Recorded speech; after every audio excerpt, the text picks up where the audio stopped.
Hey, this is your third playoff summary video of 2023. You don't think this is getting old, bruv? Nah, I got one more in me. In contrast to the overall playoffs this year, the conference finals in totality has been a little underwhelming in my personal opinion, with both series, out west and out east, looking like they were going to be very uncompetitive with sweeps or gentlemen's sweeps in both conferences. Of course, that wasn't until the Celtics decided to almost complete arguably the greatest comeback in sports history, but fell short due to the lights being a little too bright for Jaylen Brown. This dude Jaylen Brown fumbled the basketball in Game 7 more times than I fumbled pre-H words in my life. Shit was actually getting me mad. But to be honest, I've already been talking a little bit too much about the actual interesting series.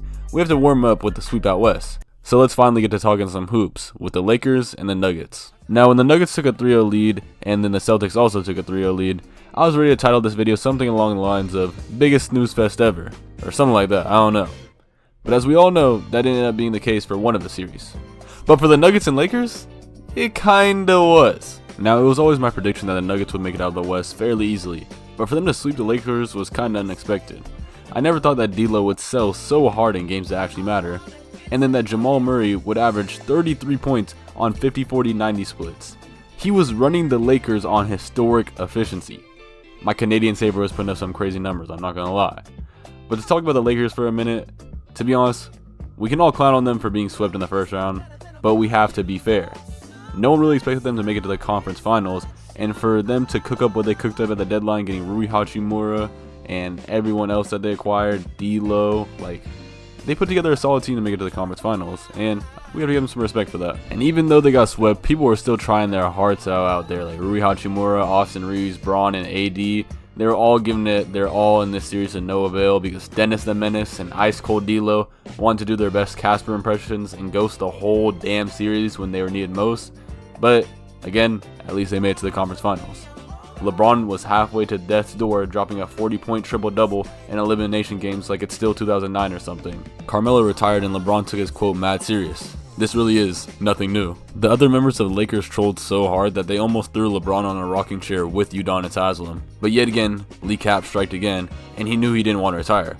But it sure pissed off Mike Malone, who once again got the attention taken off of him, Jokic, and the Nuggets, and instead on the Lakers and LeBron.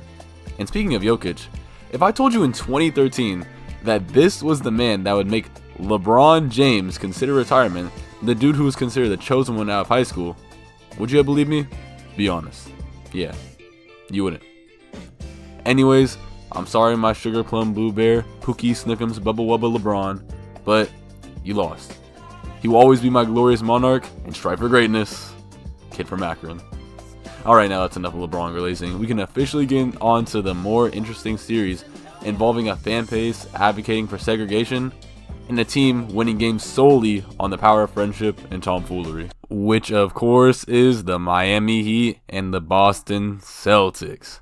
Now to get my perspective on the series going into it, I thought the Celtics were going to win pretty convincingly in 5 to 6 games, which is the exact opposite of what actually happened.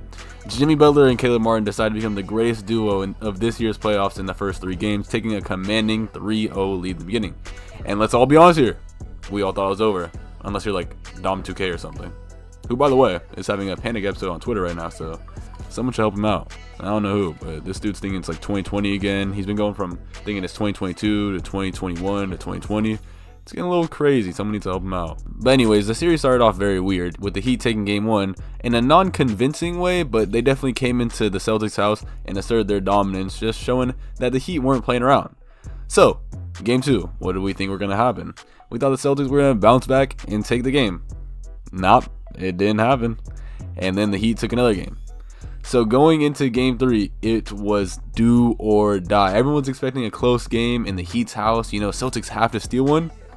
And then they lost by a lot. It was a big blowout in game 3. Caleb Martin was so confident in that game. I remember him pulling up, like the second it touched his hands, you knew that shot was going up. And whether it's in or out, that confidence was unmatched. And obviously, since they won, the shot was going in a good majority of the time. So going into game 4, there wasn't a lot of pressure on the Celtics. I mean, no one's ever come back down 0-3 before. So I think that's kind of where the story starts to flip in this situation, which is why we start seeing what started happening with Jaylen Brown saying, hey, don't let us get one. Don't let us get one. And then they got one. But a lot of people expected that. Probably most of the NBA fan base expected that, you know? I mean, a lot of people probably expected a sweep also. But I think the overwhelming majority expected at least Boston to take one game even after the Heat took a 3-0 lead. So then for game 5, they go back to Boston, and yet another game was picked up. You know, it's starting to get a little scary, which, again, people were expecting. It was a home court advantage, and this is kind of where people started getting a little bit concerned, since this is a 2 seed going against the 8 seed. This is a little dangerous out here, you know, because we're seeing probably the most beneficial circumstance for a team to come back down 0-3. We're going against an underhanded Heat team without Tyler Hero. We're going against an 8 seed, and for the rest of the series, the Celtics have a home court advantage. This is probably the circumstances that are most likely to create a 3-0 comeback, which has never been seen before. So people were getting a little bit scared, but again, it's only 2 games. So I think game 6 is where everyone thought that if the Heat lost it, they were going to start to feel a little bit of pressure. And Jimmy and the Heat started feeling some goddamn pressure. Jimmy and Bam were shooting terribly in game 6. This is damn near a do or die game. I mean, they have one more game, but it's on the road, and you just gave up 3 straight to the goddamn 2nd seed, who a lot of people had favorites to win the championship at the beginning of the year, which again doesn't really mean much. I mean, upsets happen all the time, which is what's currently going on, but it's still scary, especially when your star players are not showing up. Every undrafted player was playing for their lives in game 6, while Jimmy and Bam were nowhere to be found. And then Jimmy started coming up clutch at the end of the game, and then that's where we get to Jimmy having the ball with about, I don't remember how much time it was like 16 seconds left, and he has the ball and he has a chance to seal the game. He goes right into the corner, baseline. He's at the 3-point line. Al Horford fouls him. He gets 3 with like 4 seconds left on the clock. He makes all 3 free throws, and they're up 1 point. And then Marcus Smart gets the ball off the inbound. He misses a mid-range shot for game, and that's the end of the series. They didn't have to go to 7. The 3-0 comeback never happened. What the hell is that? That shit is glaring. Derek motherfricking White got it with 0.2 seconds on the clock, and apparently there's a lot of shenanigans and, you know, recover blah blah blah blah about the clock or whatever, but I don't even care, because that's crazy that Derek White even got that off. I think this was the most entertaining game of this year's playoffs, and the craziest ending to a game we've had in this year's playoffs. That was insane, because the Miami Heat were celebrating that they won.